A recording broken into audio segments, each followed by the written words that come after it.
More dirt. The second half of our program tonight, I want to give you a little bit of background on what we're doing here. We are working with a course called Storytelling for Social Justice. And a student of mine, Matt, Sophietti, and I traveled with Vanessa Johnson, who's an African-American storyteller from Syracuse, and she and I have been working together for a while. And she said, would you like to go to Africa? And I said, why, yes, I would. And so we just went. And I toured all of Ghana. Matt and I and Vanessa toured all of Ghana, just about, and went up to a northern city called Bolgatanga, which you can see on your map on the front there. And that's right on the northern border. And it's one of the poorest areas of Ghana. And we worked with a group there called the Single Mothers Association. And it explains, the title says it all. And anyway, so I thought, oh, it'd be really great to, work on this course, create a course. And part of my sabbatical was working on storytelling for social justice. So we created a course, and then we put it out there with optional travel. So what you're going to see tonight are the fruits of labor from the students. There are 17 students in the class. 5 are able to travel with us, although many said they wanted to, but it didn't work this time. So part of what we did was we studied the culture and the history, traditions, myths, all those sorts of things. And then each student went out and they interviewed women and men about women's issues, because the focus of this is elevating, empowering the women of Ghana specifically. But then we also looked at all these threads, all these things that cross culture. It's not just our country, their country, etc. But when you're working in a developing country, a very poverty-stricken country, that has certain gender roles, expectations more than we do, for instance, it's really important to share things that are common without going in and saying this is the way you should do it, because that's just not the way you should do it. And so they came back with all these stories. They told stories about women in their life, good or bad, and cultures from their own families. And this all resulted in what you're going to see tonight. So we have a dance, and this is all student driven, they did it all themselves, a dance which is a combination of contemporary movement and song, as well as some traditional. And then we have 3 different stories that focus on gender role issues, drinking, safe sex, things like that are very prominent in dealing with AIDS. And then we will have a final song that one of the groups, the class was split up into 3 groups, and one of the groups wrote this song, and the whole class will be singing it at the end. Okay, so the specifics are in your program. So I'll be quiet now, and we'll begin. Go for it.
Okay,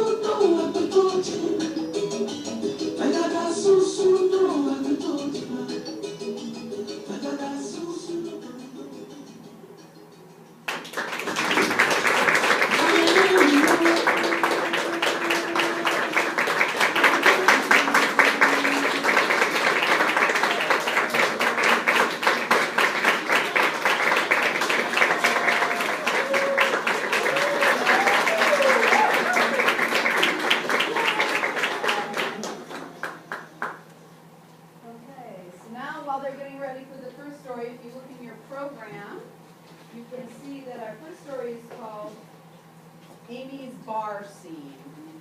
And dealing with the issues of bars, drinking, drugs, unsafe sex, drinking and driving, things like that. And, you know, we have it happen here on campus all the time, unfortunately. Certain things, not all the time, but every once in a while tragedy strikes, and it's very unfortunate. So I would actually like to dedicate this particular story to those of our students not fortunate enough to see it tonight. And again, these things cross culture, so see what you think. Talk amongst yourselves while you're setting up.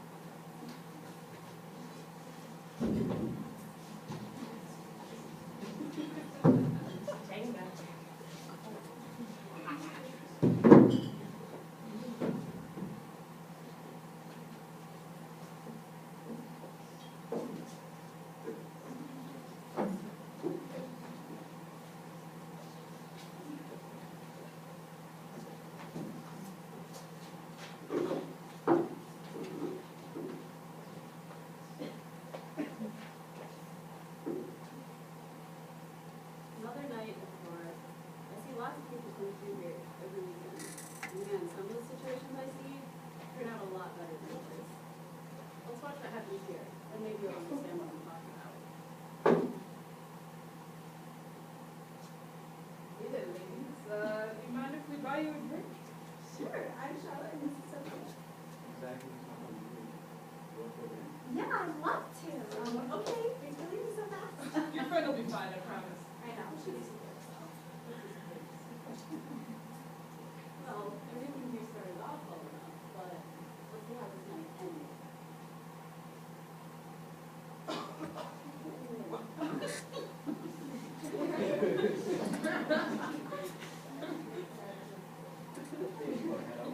Yeah. Oh my god. Wait, I really want to go back with you. Do you have the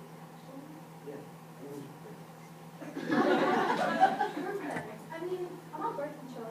As you can see, I'm up to date, but like, you know, it's always better to be safe than sorry. Let's go. Let's go. So, babe, what did you say you were? I don't know. I look pretty drunk. I promise. Okay. Maybe now you get what I'm talking about. See, with our first couple, Sophia asked Zach if he had protection, which is something you should always do if you're planning on having sex with someone. Or, you know, carry your own in case they're not prepared. Also, using condoms helps protect against sexually transmitted diseases. That's something you can do even if you are on regular birth control.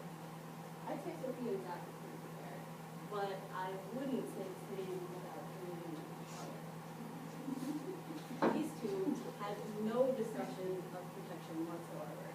And honestly, Charlotte didn't even seem like she wanted to go home with Julian. And if you're going to have sex with someone, you need their consent, which they can't give unless you're drunk. And a no always means a no. So if someone isn't sure, you need to leave them alone. But consent and protection aren't the only issues I see with the bar. Drinking too much is also a big issue. See, I didn't drink this entire time while this was happening, and I might be ready to go home, so let's see how the group handles the main thing. You guys want to around? Yeah, sure. Hey! Okay, I'm sorry, but I'm gonna have to cut you off. You've had 2 minutes. what do you mean I had to? Wait, look, ready? I'm fine. Okay. See, I can handle another one. 10 of them. I'm not giving you any more. You either sober up or you get out. Fine, I'll go, I'm leaving. Here I go.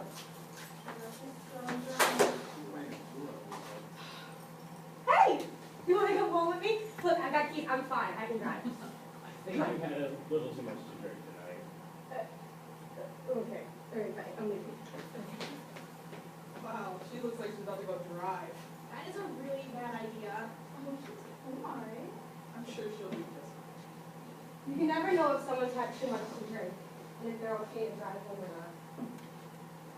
If you see someone having too much to drink, or if you know that someone is having too much to drink, suggest or call them a cab or the D-bus.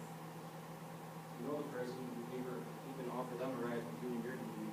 If you don't know the person, you still should not let them leave. When someone leaves a bar and plans to drive drunk, they become a danger to not only themselves, but everyone else on the road. If you see somebody about to drive drunk, take their keys. You may be mad now, but they'll thank you later. Drunk driving is everyone's problem, so don't just ignore it when you see it. Do the right thing. These issues of drunk driving, consent, and protection are things that I see in this bar every night. But they don't just happen here. They happen in bars everywhere. Look, we all want to have a good time, but when you go to a bar next time, just make sure you're responsible.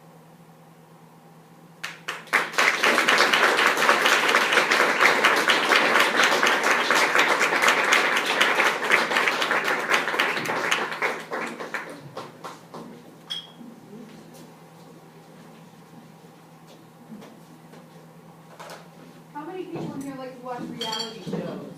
Raise your hand. Okay, yes. How many people still have cable and not just Roku? Let's go. Okay, so we do a lot of channel surfing and looking at things. So this one has to do with just what do we see on television and what is being portrayed, what is being put into our minds, and what responsibility do we have towards that sort of modeling and solidifying of different role expectations, gender role expectations. We shall see.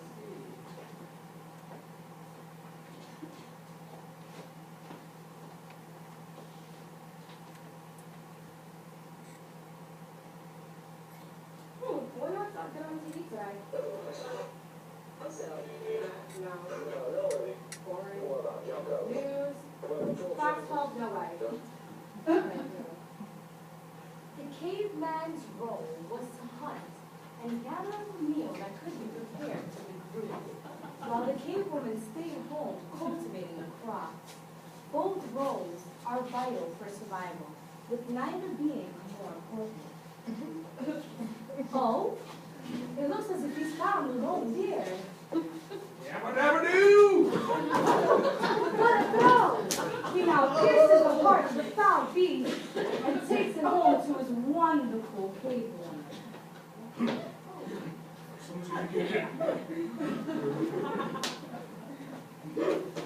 Good night. What is this? They appear to be arguing about something. It seems he promised date night, but now I'd rather watch 30 Rock with cave friends. They come to a compromise. The caveman promises to pay a willing to raw furniture. And date night is rescheduled for 3 weeks. All is well in the cave. Oh, I really like that. I'm done with that.